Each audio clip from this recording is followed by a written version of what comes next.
Hello and welcome back. I hope you've been enjoying your summers. Within a few weeks, we will start seeing next season's guides and predictions start popping up. But a question you might be asking, how well did they do last season? And it's a very good question. We put last year's guides through the 8-owner Kessel Run Draft-A-Thon and have the results. Over 45.9 million draft simulations were calculated. So let's get started. The only difference between last year's run and this year's is that the top 2 guides from each battle were promoted up a bracket and the bottom 2 were demoted. Last year it was 4 up and 4 down. This still generated as many unique scenarios as last season. And here are the final results.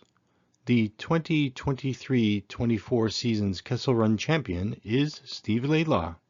Congratulations to Steve. We will dig into the details later, but these were the final results for all 48 guides which qualified for the Draft-A-Thon. The top bracket in green, then light blue, mauve, purple, orange, and lastly yellow, the lowest bracket. The rankings within each bracket are from the final battle within that set of guides. Last year's winner, Canadian Sand Goggles, was the only finalist to repeat being in the top set of guides. For the most part, the guides in the top bracket didn't stray too far from the top. The exception was Fantasy Hockey Helper using their recency bias setting, which dipped as low as the 4th bracket, but they recovered. If we look at Robert Coho, we see that they started out dominating the field, but after the first half of the battles, they begun to struggle. Datsuk to Zetterberg took over from Robert Coho and maintained the lead for the next quarter of the battles. That's when Steve Laidlaw popped up to challenge them both. The title was anyone's to have going into the final set, and it was Steve Laidlaw who was victorious. The final battle was a close race. 2,800 wins separated Steve Laidlaw from Datsuk to Zetterberg. It did not hurt that Steve Laidlaw had the second fewest last place finishes. Steve Laidlaw pushed hard in the 30-round drafts and dominated the maximum draft lengths to squeak out the victory from Datsuk to Zetterberg. They were almost mirrors of each other as Datsuk to Zetterberg performed much better in the 10 to 15-round drafts. While those two led the way, there were others who had pockets of success. The Ultimate Pool Preview was a contender in the 20 to 25-round drafts. Robert Coho exerted their influence in the 30-round drafts, and Fantasy Hockey Helper with the recency settings carved out a niche between the 15 to 25 round battles. No single guide dominated across all the draft lengths. Another way to visualize the results is through the following graph. Datsuk to Zetterberg had a great start and almost stayed on top. Steve Laidlaw's early wins, along with their 32 maximum round drafts, equalized their totals to edge out Datsuk to Zetterberg. Both Ultimate Pool Preview and Fantasy Hockey Helper were trending to surpass Datsuk to Zetterberg, but they failed to make up the difference. Ultimate Pool Preview was able to maintain 3rd place, whereas Fantasy Hockey Helper lost ground to Robert Coho for 4th. Everyone else stayed basically on pace, but were not a real threat. Steve Laidlaw is the 8-owner Kessel Run Draft-A-Thon champion, but was this good timing or was he trending to victory? Last season we had a similar conundrum, but this time we have 3 viable candidates: Steve Laidlaw, Datsuk to Zetterberg, and Robert Coho. We ran the 3 more simulations, one based on the total number of first place finishes in the top bracket. This is the table on the left. The difference between that and the finals was the inclusion of Fantasy Puck and the exclusion of Canadian Sand Goggles. A second way to rank the guides was based on the total number of victories earned. This is the middle table. Once more, there was one change to the participants. This time it was the inclusion of Fantasy Hockey Decision System and the exclusion of Fantasy Hockey Helper with the recency settings. And lastly, we decided to rank them by how many visits they earned to the top tier. This was exactly the same as the finals. For each table, the guide, which one was outlined in dark red. Each guide won one battle. Very interesting.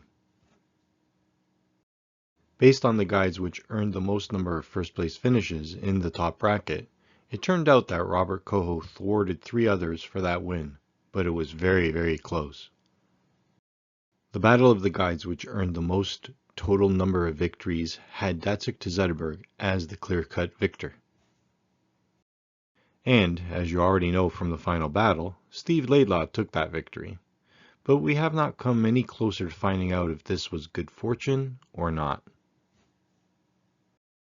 We have something in mind to try, but for now we will look at the results by draft rounds from all the battles these three guides were in. These values mimic what was observed in the finals. Steve Laidlaw dominates in the 30 to max drafts. Datsuk to Zetterberg takes the drafts which are at 10 to 15 rounds. And Robert Coho is a presence from the 20 to max drafts, but is best in the 30 round drafts. We will revisit this in a supplementary video. For now, we will move on to the other brackets and guides. This group of projections flirted with the top tier, but none could ever stay there. Office pools, the daily face-off, fantasy hockey decision system bounced consistently between the top brackets. Last year's champion struggled early, but managed to stay in the second best grouping.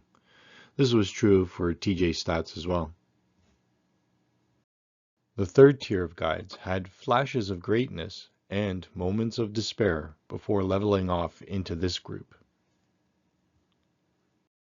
Dauber's monthly 300 had a good start, but when the best guys rose to the top, it resulted in their displacement to the fourth tier. Similar stories were found with elite prospects and lineup experts. All of these guides failed to gain any traction, and it was in particular disappointing for Dom Lucizen and Apples and Genos, as they were top bracket finalists last season. And then there were the lowest set of guides. Not a whole lot to say other than it just didn't work out for them this season.